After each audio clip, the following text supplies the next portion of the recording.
Nous allons maintenant découvrir en détail les fonctionnalités du module d'exercice sur les écritures comptables. Ce module permet donc de générer des exercices basés sur l'enregistrement d'écritures comptables au journal et sur la réalisation de travaux complémentaires. Déclaration de TVA, grand livre, balance, résultats, bilan. Et on découvrira sur la dernière partie de l'écran la possibilité de fournir en complément du sujet un plan comptable dans 3 versions différentes. On découvrira ça ensuite, une feuille de brouillon sécurisée et des fiches de synthèse, des fiches de cours, de révision qui peuvent accompagner également des dossiers, notamment si vous pratiquez la pédagogie inductive. Alors je vais remonter en haut, on va créer donc un sujet que je vais appeler devoir numéro 1, par exemple. On va mettre une date, devoir numéro 1, ce sera très bien. Voilà, donc je vais activer un certain nombre de possibilités.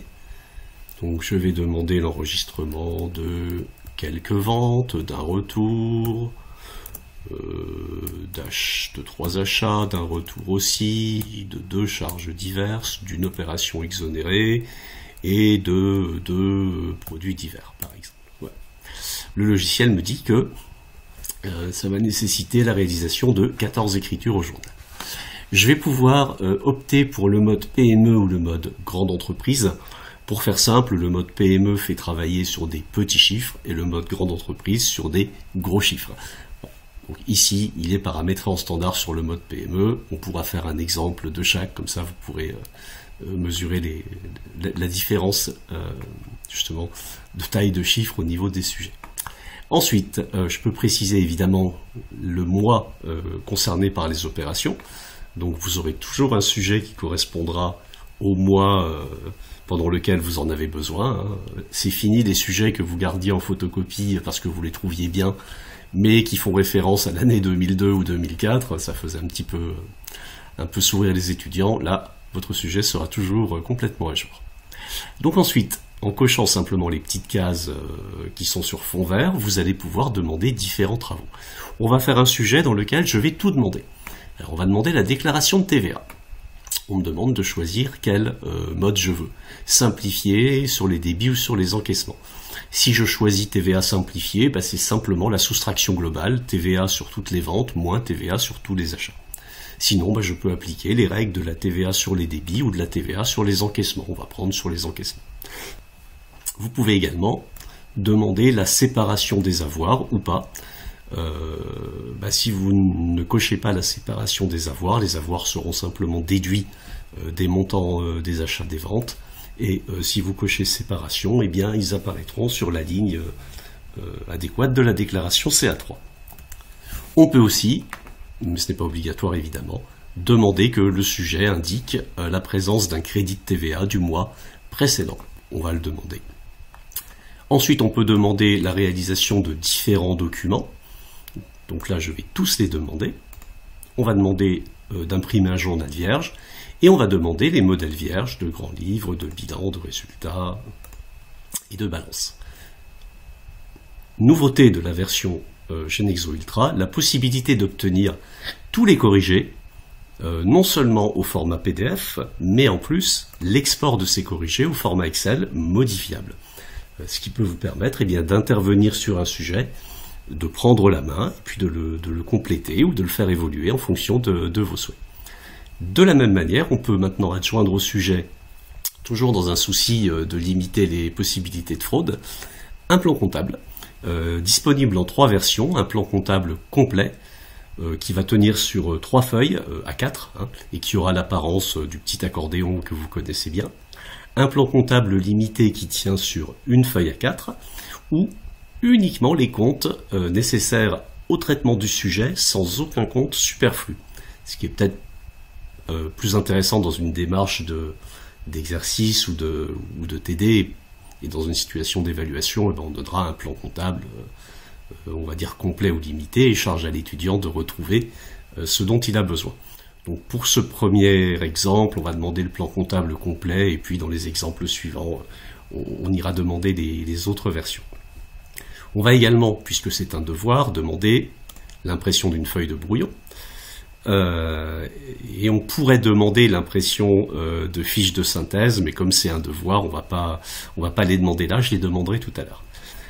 Tous les modules du logiciel intègrent cette petite ligne orange qui vous permet, quand vous cochez la case, eh bien, de faire apparaître automatiquement sur tous les documents à rendre une petite case pour que l'étudiant puisse indiquer son nom, son prénom, sa classe, voilà, pour que le document soit parfaitement utilisable. Et puis la ligne mauve, que vous retrouverez également dans tous les modules, permet, si on coche la case associée, eh bien, de donner uniquement le tracé des documents, les modèles vierges. Par exemple, le résultat, le bilan, on ne verra que les titres, mais pas le contenu du paragraphe. Ce sera à l'élève de reconstituer ce qu'il faut mettre dans le document. Pour ce premier exercice, je ne vais pas cocher la case. On en fera un second où je cocherai la case, ça va vous permettre de mesurer la différence. Voilà, et on va demander la création du sujet. On va avoir besoin de patienter une petite vingtaine de secondes et notre sujet sera prêt. Voilà, on arrive à la fin. Et voilà notre sujet complet. Comme vous pouvez le constater, le répertoire est bien rempli, hein, puisque si je reviens donc dans le répertoire du logiciel, j'ai un dossier devoir numéro 1 qui comprend tous ces fichiers. Donc, je vous rappelle la règle de nommage des fichiers. Tous les fichiers dont le nom commence par le numéro 1 sont des éléments du sujet. Donc ici j'ai mon sujet, avec le titre, l'énoncé, les différentes questions. À noter que les questions apparaissent dès lors que dans le module de paramétrage, on coche tout simplement la petite case.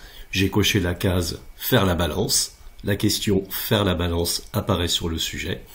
Et dans les corrigés, eh bien j'ai ma balance. Où est-elle? La voilà, ma balance corrigée qui sera automatiquement générée. Ensuite, j'ai les différentes opérations enregistrées dans ce sujet. Et le fameux crédit de TVA, puisque j'avais coché l'option. Et j'ai également, fichier numéro 1, le bilan initial, puisque il est demandé dans le sujet de faire le bilan après prise en compte des opérations. Ensuite, je retrouve donc tous mes corrigés. Donc voilà, justement, le bilan après prise en compte des opérations. La TVA, on y reviendra. Le grand livre. Alors, à noter que ce sont les soldes du grand livre qui sont présentés. Le journal, donc, avec l'enregistrement de toutes mes opérations. Le compte de résultat, qui fait apparaître un bénéfice. Et donc, ma déclaration de TVA, j'avais demandé d'appliquer des règles de la TVA sur les encaissements. Donc je retrouve ma déclaration de TVA. Je retrouve deux documents, détail et explication. Dans le document détail, on va trouver tout simplement l'explication des chiffres principaux de la déclaration. Je vais zoomer un petit peu. Par exemple, le 680 que l'on trouve sur la ligne 20, TVA déductible sur autres biens et services. Le logiciel me dit, c'est la TVA sur les achats de biens, réglés ou pas, plus la TVA sur les achats de services, réglés. Donc ça permet comme ça d'aller réexpliquer différents chiffres sans être, sans être pris à défaut par les élèves qui vous poseraient la question enquiquinante. Vous avez la réponse, c'est un document qui peut être tout à fait projeté pendant la correction, bien évidemment. Et puis, vous avez le document explication. Alors en fait, c'est très simple. Ça reprend, je vais zoomer un petit peu, ça reprend intégralement votre sujet, mais pour chaque opération du sujet, ça nous indique à quel endroit cela doit figurer sur la déclaration de TVA. Alors je vais faire un petit zoom arrière, voilà, sinon c'est plus très lisible. Donc la vente de marchandises, règlement à 45 jours, on me dit non imposable car pas encaissé. La facture de Manpopo, personnel intérimaire 1200, règlement par chèque, ça figure sur la ligne 20. L'achat de mobilier, règlement par chèque, ça figure sur la ligne 19. L'achat de timbres fiscaux, il n'y a pas de TVA. Voilà. Donc on a comme ça les explications détaillées de chacune des opérations au regard de l'application de la TVA. Ensuite, tous les numéros 3 sont donc les documents vierges à rendre donc par l'élève. Vous remarquerez la présence de la petite case nom-prénom, hein, qui est comment dire, le résultat du fait que j'ai coché la petite ligne orange, si vous vous souvenez, sur mon interface. Donc tous mes modèles sont là. Et puis j'avais demandé la présence du plan comptable en version complète. Alors on va un petit peu ouvrir, voilà. Donc qui porte le titre du devoir, c'est-à-dire qu'un plan comptable ne pourra pas être réutilisé pour le prochain devoir après avoir été trafiqué par les étudiants, hein. Il peut être réutilisé en classe, mais pas sur le devoir. Voilà, et donc ça correspond au plan comptable classique, on va dire, que vous connaissez bien. Et j'avais également demandé une feuille de brouillon. Donc voilà comment ça se présente, c'est le titre, feuille de brouillon, les petits logos, le logiciel, votre logo à vous, et puis en diagonale au milieu le titre du sujet, ce qui permettra, on le verra sur le sujet suivant, d'éviter les échanges de brouillons pendant un devoir, vous vous en rendriez compte très très vite. Alors justement, on va revenir au logiciel et on va générer un deuxième sujet en activant d'autres options. Voilà, nous allons générer un deuxième sujet, devoir numéro 2. On va activer le mode grande entreprise, comme ça on verra ce que donne un sujet avec des grands chiffres, et on va demander deux variantes de sujet pour que je puisse vous expliquer une petite chose. Donc j'ai déjà rempli mon écran. Voilà, je demande à nouveau tous les documents. J'ai cette fois-ci coché donner uniquement le tracé des modèles vierges. Et puis on va toujours faire apparaître la petite zone pour noter le nom. Nous générons le sujet. Et quelques secondes plus tard, nous allons obtenir donc deux versions de ce devoir surveillé numéro 2. Le logiciel arrive à la fin du travail et s'ouvre le répertoire donc du logiciel. J'ai donc deux dossiers, devoir numéro 2, version 1, version 2. Donc on retrouve tous les éléments que je vous ai déjà décrits précédemment, je n'y reviens pas. Je voulais simplement vous montrer qu'au niveau de la feuille de brouillon, cette fois-ci, j'ai bien au niveau des logos l'indication de la version. Donc si l'élève qui a sur sa table le sujet version 1 se retrouve avec sur sa table la feuille de brouillon version 2, c'est que manifestement il s'est passé quelque chose. Voilà, donc normalement la présence de ce brouillon sécurisé doit dissuader totalement les tentatives d'échange entre les étudiants. J'ai demandé cette fois-ci que on donne le plan comptable simplifié. Donc le plan comptable simplifié, vous voyez, tient en une seule page. Vous avez les principaux comptes. Et j'avais coché la petite case Export Excel, et je retrouve donc différents fichiers Excel. Alors on va aller regarder le résultat. Donc ce résultat, total 154 000 et bénéfice 48 600. Donc je l'ai en version PDF directement imprimable ou projetable. Et on va aller chercher le résultat sous forme de fichier Excel. Donc évidemment on retrouve les mêmes informations. Simplement, vous avez cette fois-ci un compte de résultat qui devient modifiable, dans lequel vous allez pouvoir, si vous le souhaitez, faire apparaître d'autres chiffres, compléter, modifier, et puis par contre si vous décidez de l'imprimer, la charte graphique est conservée, vous pourrez donc complètement modifier, compléter un dossier fourni par Genexo, et comme vous le constatez, le document n'est pas protégé, vous allez pouvoir l'exporter, l'enregistrer, en faire totalement ce que vous voulez. Petite précision, pour que les calculs s'activent, vous aurez simplement à aller activer les calculs automatiques dans les formules. Voilà. Et à partir de ce moment-là, vous êtes totalement maître de la modification des documents. Je ne vais pas enregistrer. Et puis j'avais coché, si vous vous rappelez, la petite option rose pâle pour donner les modèles blancs. Je vais agrandir. Donc ma balance, eh bien j'ai le cadre, mais il n'y a plus aucune indication. Le modèle de bilan, j'ai les grands titres, mais à l'élève de retrouver ce qui va dans les grands paragraphes. Le grand livre, eh bien les intitulés évidemment des comptes ont disparu, et au niveau du compte de résultat, je retrouve simplement les titres des paragraphes. Là encore, charge à l'élève de se débrouiller pour retrouver ce qui va dans chaque dans chaque sous-partie. Donc voilà, cette option-là vous permet de donner des difficultés supplémentaires à vos sujets en fonction des choix que vous allez faire. Je retourne une dernière fois dans le module et nous allons cette fois-ci imaginer un dossier non pas de devoir, d'évaluation, mais un dossier d'apprentissage tout simplement. Eh bien, on va réaliser un dossier dans lequel on va demander, je vais l'appeler chapitre 1, des enregistrements comptables, voilà. Je vais faire un petit travail tout simple, je vais demander 3 ventes, 2 achats et puis un retour, voilà. Je demande simplement l'enregistrement au journal, donc les tâches intermédiaires, je n'y vais pas. Je vais donner, pour aider mon élève, uniquement les comptes du sujet.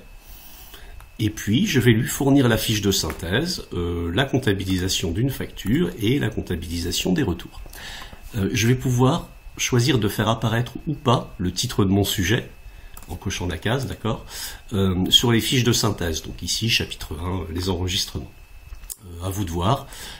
Si on ne fait pas apparaître le titre du sujet, c'est peut-être plus propre si on demande aux élèves de conserver les fiches petit à petit pour se constituer un fichier de révision au fur et à mesure des avancées. Ça reste totalement paramétrable. Le logiciel comporte 38 fiches de synthèse qui vont être d'une longueur de 1 à 3 pages en fonction des thèmes proposés. Et donc ici, regardez, j'ai mon petit sujet. Donc très basique, hein, quelques achats, quelques ventes et des retours. Pour moi, j'ai toujours le corrigé. Je vais pouvoir donner aux élèves le plan comptable sur une feuille de brouillon, donc ça se présente toujours comme ça. Le logo du logiciel, votre logo à vous, l'intitulé feuille de brouillon, le titre donc du sujet, et puis dans cette petite case qui va être plus ou moins longue, évidemment, en fonction de la complexité du sujet que vous aurez donné, on va trouver uniquement les comptes nécessaires au traitement du sujet. Je vous laisse vérifier avec le journal. Vous voyez qu'il n'y a pas de compte superflu, mais que tous les comptes nécessaires au traitement du sujet sont donnés. Et puis, on a donné les fiches de synthèse. Donc ici, ce sont des petites fiches toutes simples, avec l'écriture type d'un retour, l'écriture type de la comptabilisation d'une facture. Et on peut demander comme ça à l'élève soit d'essayer de se débrouiller par lui-même, ou ça peut être en accompagnement. À vous d'être imaginatif et de découvrir ce que l'on peut faire avec cette nouvelle fonctionnalité que vous retrouverez dans tous les modules, qui va permettre de donner des fiches de synthèse en plus des autres éléments ou d'évaluation ou d'apprentissage que vous donnez à vos étudiants. Voilà pour la présentation des fonctionnalités de ce premier module.